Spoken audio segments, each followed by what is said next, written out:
Alright, hello. So, I have some food for thought for you, and I might be onto something, I might not.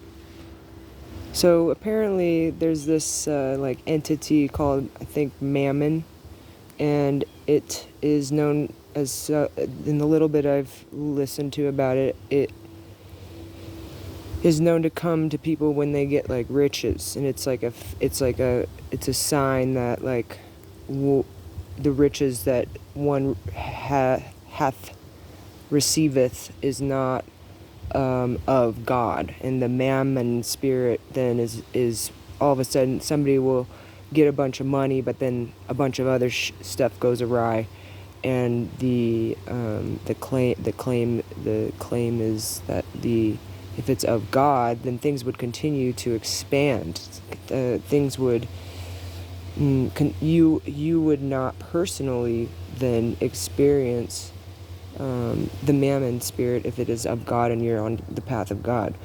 Now, so when you stay focused on something, when you set your mind to something and you focus full speed ahead, you have to forget about everything else.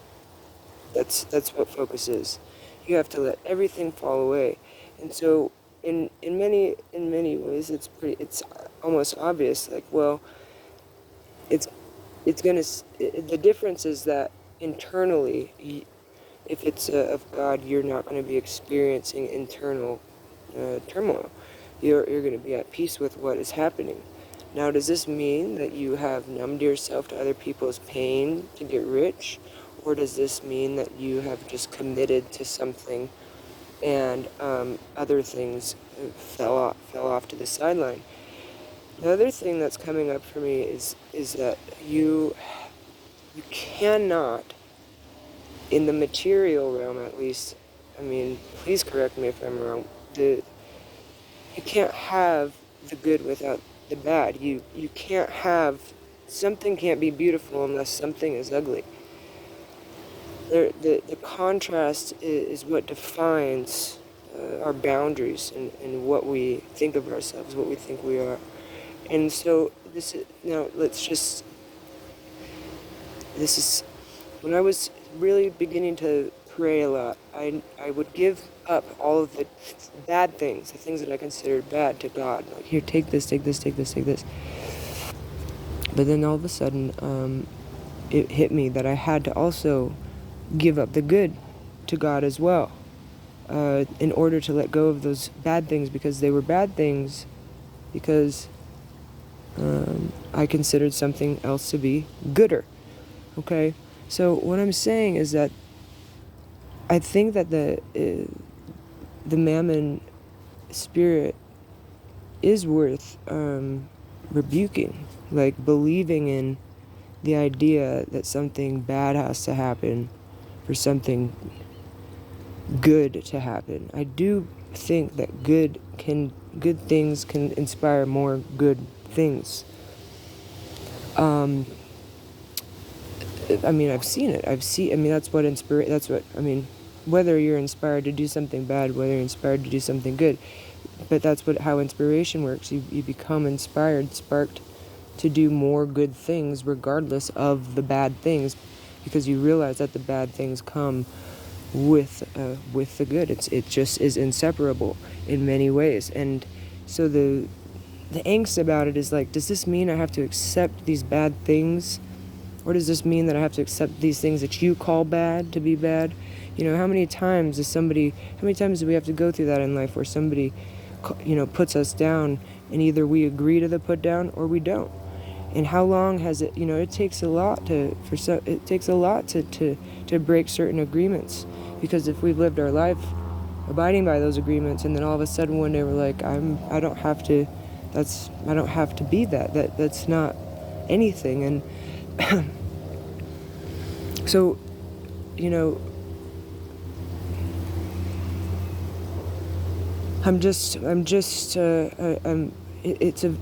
this exploration of peace and healing, and the kind of healing, the kind of peace you have to have internally to heal, to be healed, to and when it comes to healing others,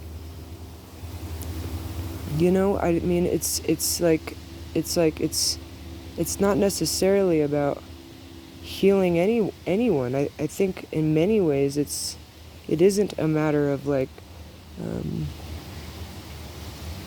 good versus evil. I think it's more spirit realizing itself and that it can't fight itself.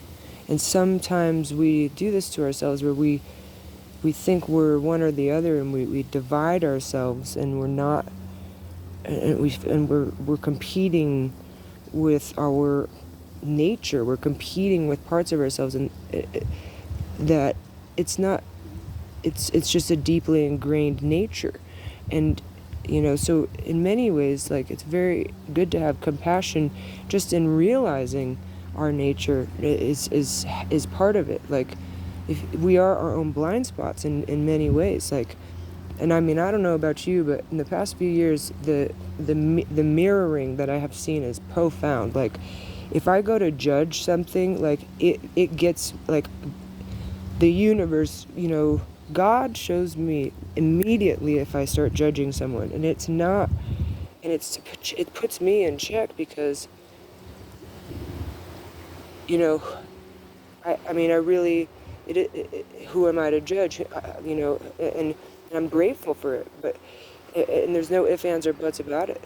I'm grateful for the ability to catch, to discern, like, no, that's coming from somewhere in me, or that's, and holding space for it to not really pin anything down, and really it's a kind of a game in some ways to try to practice not reacting to certain things.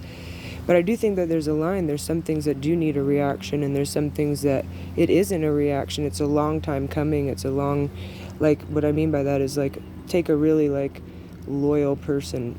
If you lose the loyalty of someone who's been truly loyal to you, that's not a reaction. That's a long time. Like, it takes something for that to happen. There's a catalyst moment of, like, this, because a lot of times, like, the people pleasers, and I have definitely been a people pleaser in my life, is they think that they're helping, and once you realize that it's actually not helping. It's not helping, trying to help anything. There are certain battles that one has to deal with on their own. It's much like at the end of the Neverending Story, where all the warriors face themselves in the mirror, and they're terrified by what they see. and and I guess the goal then in that case would be to be able to look in that mirror and be like, I'm good with it, I can sleep at night, so I can move with myself, and also still serve the greater purpose. In the Never-Ending Story, like, there's a greater thing at play, yet these unique, essential individuals and characters are a part of it. They represent the catalyst type beings that often are outcasted. You see this in a lot of Disney movies, like the Happy Feet movie.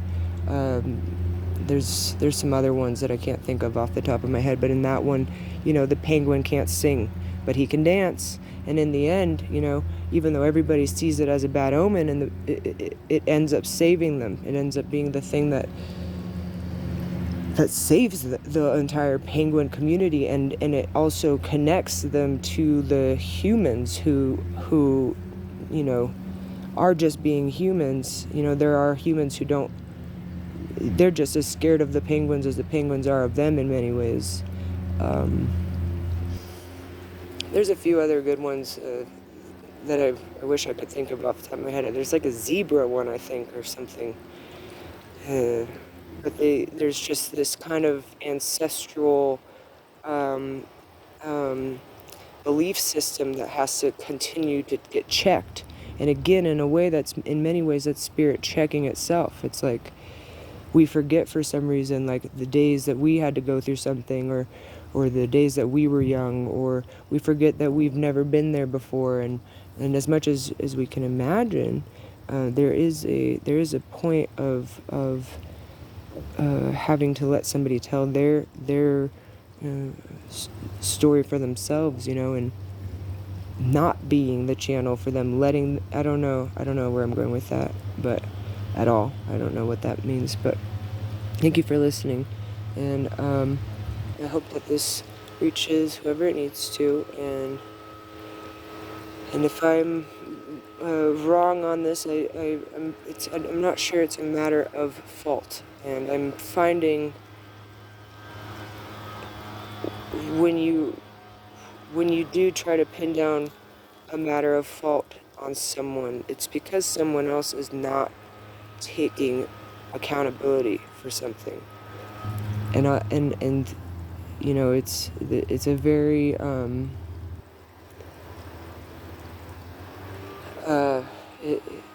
it's good to not take responsibility for problems that aren't yours.